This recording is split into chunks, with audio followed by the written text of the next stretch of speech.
Emotions can be complicated, to say the least. Ladies and gentlemen.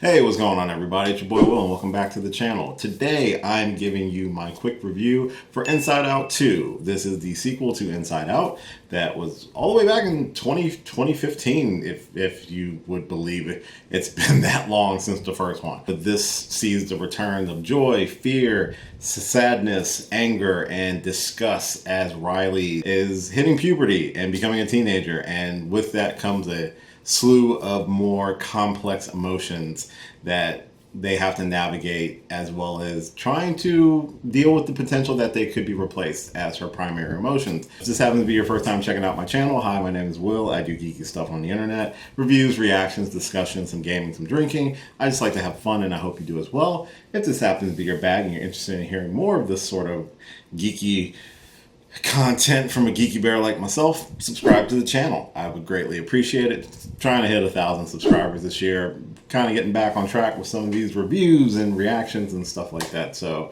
hope you enjoy this. So let's talk about Inside Out 2. So Inside Out 2, like I said, is the sequel to Inside Out, where we see some new complex emotions enter Riley's life. We see anxiety, envy, ennui, which I'm assuming is just boredom, and embarrassment become more complex emotions that Riley has to navigate, along with the core five that we have returning from the first Inside Out movie. This movie, very similar to the first one, finds a interesting and clever balance of how to express the complexities of emotions and how to balance them and the importance of them in a way that is digestible for a younger audience, but also communicates extremely well when it comes to an older crowd like myself. I do have some anxiety, a good amount of it actually. It's not debilitating, but it is there, and it's obviously something I think any grown adult suffers from, any kind of anxiety, you know, uncertainties of the world that we live in, and especially once you go from being a young adult to an adult, or just when you start striking out on your own and you have to start thinking about these things, that's very overwhelming. And the movie does a wonderful job of expressing that in animation. Like, the character of anxiety is a lot. Yep!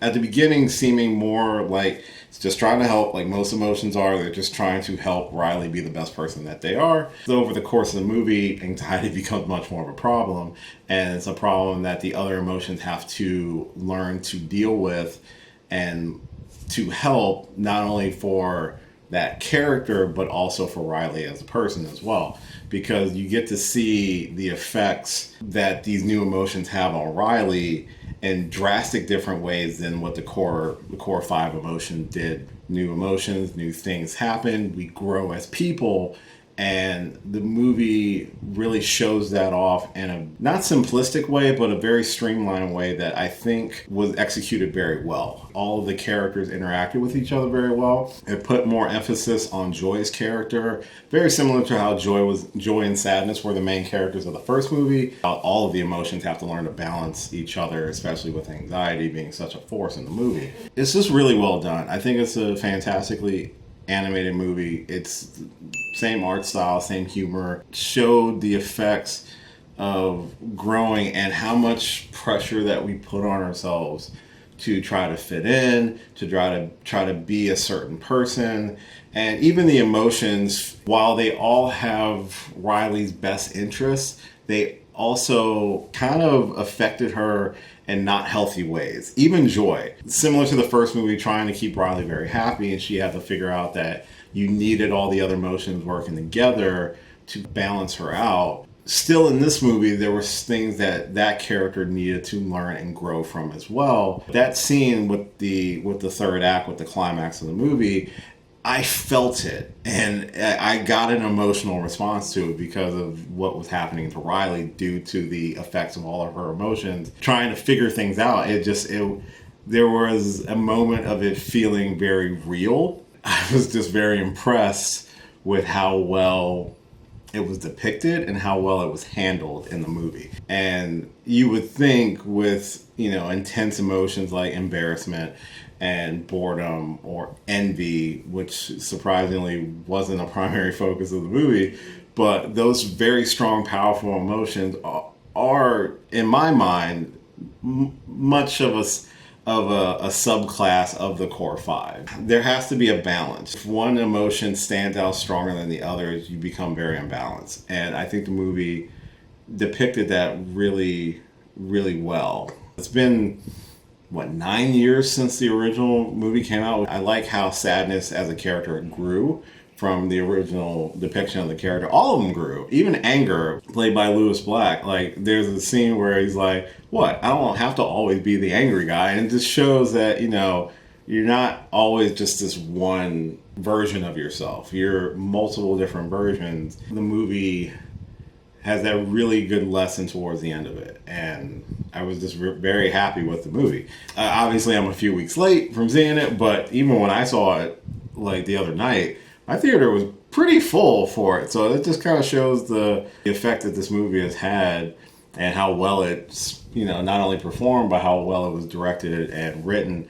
It's a really good movie. Animation is not just for kids. It is a medium to tell amazing stories. And I think this sequel was told very well. I really thought this was a really well done movie. I don't foresee there being a third one. People, especially Disney, likes to have their trilogies, but I don't think you need a third Inside Out movie. You could probably come up with a decent story for a third one, but I think where this one ends, it kind of told the story it needed to tell. It as emotions changing, evolving, becoming more complex, and how the mind finds a way to become a version of yourself. Maybe not the best, maybe not the worst, and how one emotion can't dictate everything. It's got to kind of be a balancing act. At least that was my interpretation of the movie when I watched it. Animation is super cute.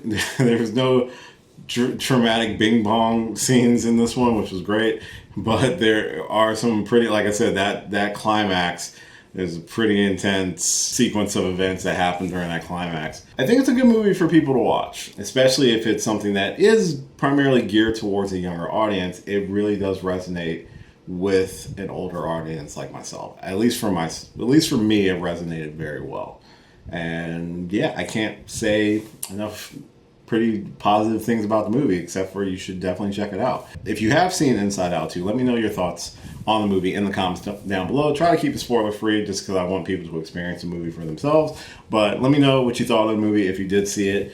Let me know if my review maybe convinced you to go check it out. I would be awesome to hear those thoughts as well. That's going to do it for this review of Inside Out 2. Let me know any thoughts, like I said, in the comments down below. As always, thank you so much for checking out this and all my videos.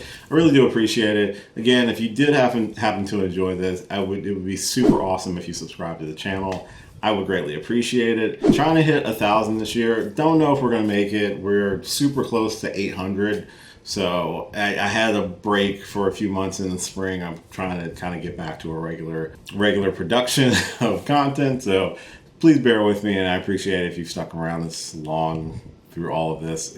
It's super humbling. You can follow me on a lot of different social media platforms listed at the end of this video. Got a ton of videos on here you're more than welcome to check out. Like, share, subscribe, all that fun stuff. As always, until next time, be kind to one another, and I'll catch you later. Hey, thanks for watching this video. If you did like this video, why not give me a thumbs up and share it with your friends? You can subscribe to the channel by clicking on my gorgeous little face right over there. You can follow me on all the various social media platforms right below. And last but certainly not least, if you've got a few extra minutes, why not check out one of the lovely videos floating right over here. Later.